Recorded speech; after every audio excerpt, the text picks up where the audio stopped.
Hey, welcome back, Weirdos. I am GromBeardo, and today we're going to talk about my YCF 190.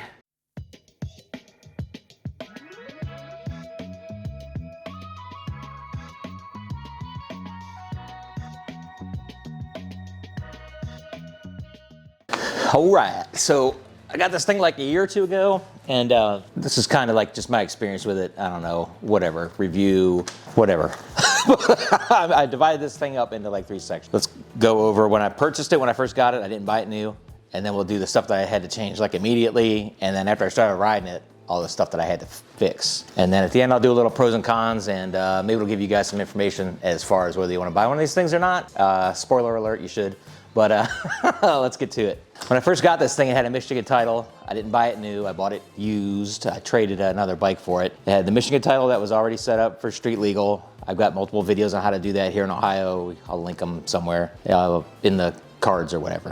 When I got it, it had the KLX 110, DRZ 110 handlebars on it from Pro Taper, which I run on pretty much everything, so that was a bonus. The number plate was missing, but the rear fender is cracked because of doing dank woolies. The sprockets were changed. They weren't the original sprockets, which are just insane. It's basically set up like a dirt bike sprockets, which I had no intention of ever riding it. It's a dirt bike, it's sold as a Supermoto. Why would you put those big ass sprockets on it? But whatever. So that's some of the stuff that was going on when I had it. After I got it in my possession and started going over it, I immediately made it street legal, of course. There's a video about all the parts that I used to do that. It's not like a how-to, but if you're not an idiot, you can figure it out if you got the right parts and you can wire wires together, right? I mean, come on. When I first got it, I went and I found out this thing's got like the CDI box. You can change your rev limit, which is pretty badass. So I connected the correct wires and I set it to the lowest RPM for the rev limiter because I don't know anything about these bikes, and this is my first, it's a Daytona 190. It's from China, right? So I'm a little skeptical. So I set it to the lowest one just to have some kind of safety until I get some confidence miles on it. It's still at the lowest setting. I did add an hour meter. That's pretty crucial for these things with the oil changes for every 3 hours, and they need it. It made a lot of metal for a very long time, till about 15 hours. It was making metal. That's what new engines do. It's the gray, like from the cylinder wall and stuff like that. Drain the oil and it's kind of gray and gritty. It was honestly a concern, especially since I'm new to these engines and stuff. But after it was like the fourth oil change, it came out nice and clean, and that was like a big sigh of relief on my end. I was expecting this thing to blow up basically most of the time I've been riding it, but so that kind of sucked, but just be aware you're gonna have to go through that.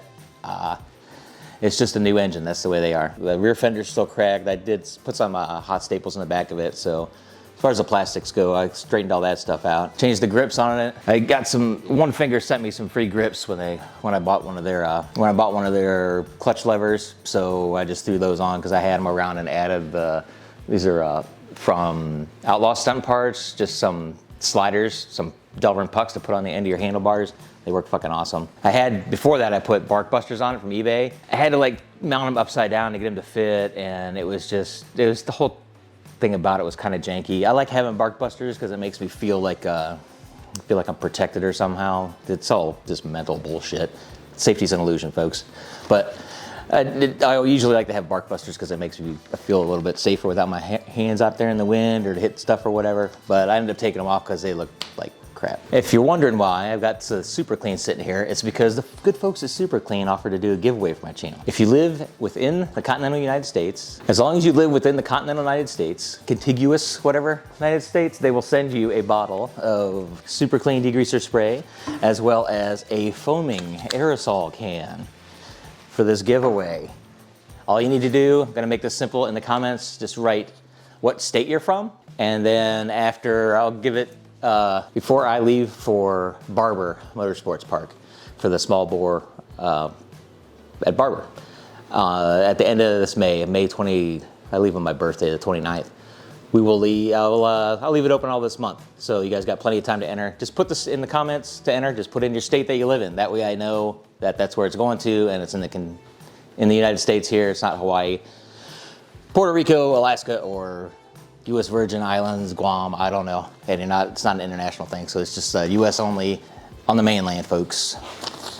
So that's that for that. State you live in down below. All right, on to the good part, right? That's all the stuff I had to fix once I started riding it. This thing blows oil like a motherfucker. The catch cans on this are trash. They don't even know why they put them on there. They're just garbage. Take them off, throw them away. I added a catch can on the back. It's for a go-kart. I think it's I wanted to say G-Craft, but it's G-Man, I believe. It's a G-Man. I haven't been able to find them the last time somebody asked me about it. It's the long cylindrical one, and it was only like 10 bucks. It works awesome. You just run it all the way up to the back of the fender, zip tie the thing up there. I've had absolutely zero problems with oil blowing out of the overflow. It was really bad at first when I first got it. I changed up the sprockets to, I'm up to an 18 in the front and a 34, I think, in the back. I've got other videos on it with like the top speed and stuff, but that's set up. I had to clearance the case a little bit in order to fit that 18. Other than that, it's not too bad. I might go down to a 17 again, I don't know. But you can make an 18 fit. The rear master cylinder started leaking almost immediately. So I just got one off of eBay, like a $10 one off of eBay. I don't know, the brake on this is kind of touchy. I didn't really ride it before when it had the one that was leaking, but it's almost like an off-on switch. There's not a lot of give in there. It's like an off-on switch. So I don't know if that's the master that I got, if it's a little bit bigger than the stock one or something. But so that's kind of janky as far as that goes. So it's just something to be aware of. I had to raise the needle in the carb because it was cutting out at higher RPMs, and it wasn't the rev limiter. I'm not an idiot. But in any gear, if you get up there and when you start to get up there at the high end, it would just, you could feel it cutting out the fuel. It wasn't the ignition. So I raised the needle up and give it more fuel, so that took care of that, no problem. The other thing with the carb is it was actually falling off, so that was pretty awesome. We went down to a small bore rally in Tennessee, and I took this out the first day and was ripping it around. And at the end of the day, the carburetor just fell out of the freaking intake, riding along and nothing. I'm like, okay, and get off the bike and the carb's just hanging there. I'm like, okay, cool. So I got it stuck back on there and I had to fight it. I ended up taking one of my shoelaces out and tying the carburetor on and cinching it up to keep the fucking carb inside the intake. That rubber got soft, probably from the shit ethanol fuel, or just fuel in general maybe, or just maybe they wear out, I don't know. But I ended up getting one off Amazon and throwing a new one on there. But if it starts falling out, just give up. Don't even try to fix it. You need a new intake boot. The rubber is way too soft. You go to clamp it on there and it just, it just mushes out of there. It's not gonna stay in there, so just get a new boot. Probably wouldn't hurt to have one of those on hand just in case. I know I'm skipping around here a little bit, but like as far as, I kept having a oil leak around the counter shaft where the sprocket's at. I thought it was because I ground out the case for that 18 sprocket. The last time I had the side cover off, I was looking at it, and the seal around the shift shaft was actually like pushed out quite a bit. It wasn't seated all the way in. So I pushed that back in, seated it up, and hopefully that stops the leak. I haven't rode it yet. We'll see, but just something to keep in mind to check the shift shaft seal if you're getting any kind of oil around that counter shaft sprocket area. Another thing they mentioned, this thing's got like a quarter turn throttle. So it's when I almost want to put like the throttle tamer or whatever, or something with a different cam on it, because it's like just too much. It's just, and you're, I changed out the sprockets and stuff, and it's still like, right there, So if it was just a little bit more smooth, that would kind of be nice, but it is what it is. Probably just takes getting used to. I got a shit ton of bikes. I'm always on a different one, so I don't ever really get in the groove with one, for days on end, but just something to keep in mind. That thing's touchy. One thing that did happen, the oil cooler broke. This came with an oil cooler. I don't know if they all do, but the oil cooler itself, at the 90-degree bend on the cooler, snapped. So I brazed a piece of aluminum rod across it, fixed it up. It wasn't a big deal, but if I was out on the road, it kind of would have been, I don't know, just an annoyance or whatever. But that's something to keep in mind. The oil cooler is solid mounted. It's kind of just dumb, but it's a China bike. So that's that kind of stuff that you need to look out for. It's the details, right? So those are the 3 sections that I kind of made to go through. Just something to mention, this bike, I've had it for a couple years, so people notice it and ask me questions. The exhaust, it came with a dual exhaust. The blue things on the end there were on it when I got it. I found them on Amazon. I'll put a link below for them, like the exhaust muffler guards. Something else that's always gets brought up is the skateboard wheels for the frame. You can't see that one, but there's one in the back there. The yellow skateboard wheels for the frame sliders. Supermoto versions of these things. It is a solid axle, but the ends are drilled and tapped for M6 by 1.00 millimeter threads. So you just basically bolt a skateboard wheel to the back to them, and it'll bottom out so they spin still too. So it's kind of cool. Nice cheap easy frame sliders. The ones that come on it, they did come with frame sliders. They're just like rubber cups. They're worthless. That's pretty much most of the questions I get, other than how'd you make it street legal, which again, I have a video for it. People want to know how fast it is. There's videos for all that stuff. As far as questions, that's pretty much it. People sometimes want to know what, I don't know, like how fast it is or how miles per gallon, any of that stuff, which I have videos for. It'll be in the one, I'll make a separate like 190 playlist. So it's got all that kind of stuff in it. As far as my experience goes, those are the things that I had to deal with. Your mileage may vary, your experiences may be different. I'm only speaking to this bike and my own experience with it. But as far, I wanted to wrap things up, give you like a pros and a cons, just stuff to think about if you're buying a bike. If you want to buy one of these, everybody that sees it or rides it wants to buy one, but you need to not be a dumbass about this kind of stuff.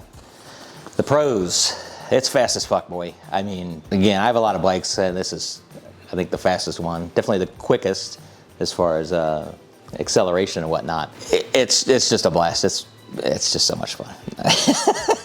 I don't know how else to put it. It's a mini, right? It's a mini sumo. It's like super nimble. It just like turns in like immediately. And it's something weird I found when we went down to Tennessee and stuff. I never had this experience on a bike, but I found myself like wanting to push the bike down in corners and stuff. It just like felt more natural to do that.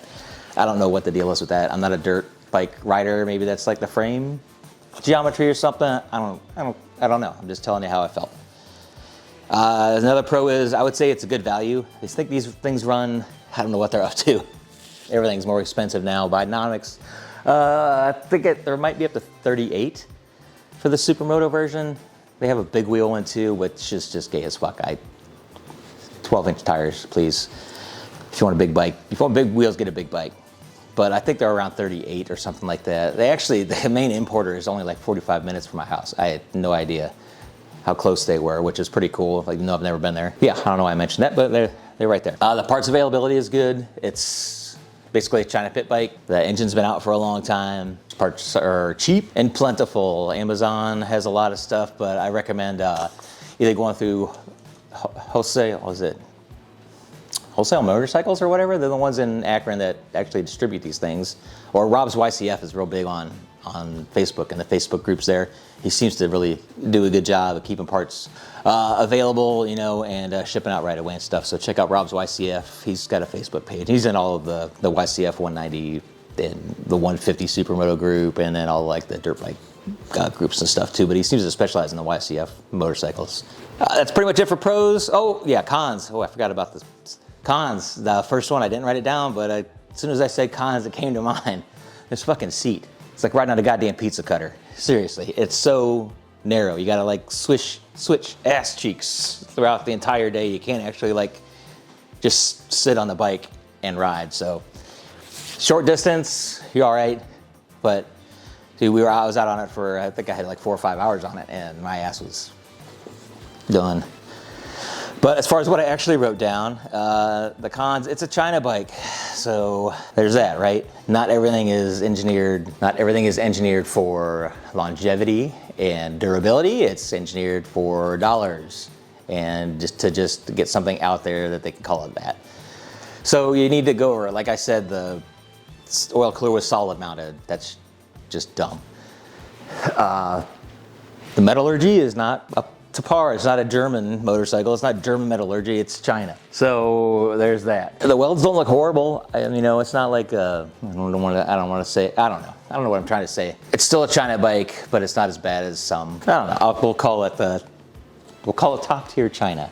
It's a top tier China bike, but that's still a con, I believe. Another thing is oil changes are 3 hours. That's one of the main reasons you need a hour meter, because oil needs to be changed after 3 hours. This is especially important when you're first starting to ride it, when it's new, and throw in a new filter. The filters are plentiful. I think I bought like 10 of them. I think it was only like $10, to be honest with you. They're super cheap, and it's just a little paper filter element or whatever, but it's the oil's filtered. I haven't popped off the side cover to see if it goes from the sump directly to the oil filter and then back in through all your bearings and top end and stuff yet, but it's got a filter on it at least, so that's good. And 3 hours though. You can easily be out riding for more than 3 hours in one day. So that's kind of like my biggest gripe about it, is just the 3 hour oil change. I got plenty of oil, it's just I don't want to have to change it every 3 hours. But yeah, it's only got a 1 gallon fuel tank. That's like my last con. I think I still got like 40 to 46 miles per gallon out of it. But still, it's only a 1 gallon tank, which means you need to carry, if you're going to be going for a while in any kind of a remote area, it makes you feel like you need to have a fuel can with you, especially if you're by yourself. I actually thought about this for a little bit, so I wanted to give you guys some kind of idea about the good and the bad. If there's any other questions you have, let me know. I have no vested interest in selling these things, so I'm more than happy to be honest with you and give you a better idea what you'd be getting into. And again, super clean. All you got to do is put the state that you reside in the comments, and by the end of May, the 28th probably, I'll send it out, or I'll let you know who the winner is by May 28th, or on May 28th. Let's just say that. On May 28th, I'll let you know who the winner is. I'll post up on all my socials, and I'll make a community post. As far as who the winner is, I'll get a hold of you, try and contact you, reply to the comment, and then Super Clean will be sending you some kick-ass degreaser and the foaming stuff. The foaming stuff is actually pretty badass for getting into these tight spaces and stuff. Oh, forgot one thing. The suspension is fucking awesome on this thing. The rebound, the compression is adjustable in the front. It's got a big ass, it's a 1,000-pound spring, which seems crazy to me, but it's the rebound is adjustable on the back, and it's not too stiff. It's very, I don't want to say soft, but it's controlled. It's not real hard, and it's great for jumping over shit. And it's just a dream. That's like one of the best. I don't know how I didn't write that down on my pros, or to even think about it until just now. The suspension on this thing is one of the greatest things about it. That and the power can't be beat. Anyhow, that's it. Put the state that you reside in below so I can get you entered in the giveaway for some Super Clean. Hopefully I get that out to you soon. Hope you win. Thanks for watching. Hope to see you on the next group ride, which I will be, the next big one is Barber Small Bore, the end of May and into June. I'm not sure if I'm gonna make it to the small bore rally in Tennessee. We'll see when I get back from Barber. I'm taking my daughter down there with me, so I gotta come all the way back home, drop her off, and then basically go all the way back, damn near where I was before, to do the rally and stuff. I see a lot of people there, and that's like the only time I see some of them the entire year. So I'm kinda, if I can't make it down or something happens or whatever, it's gonna kinda be a bummer, but I'm gonna try and make it. We'll see. Thanks for watching. Love you. Keep kicking ass.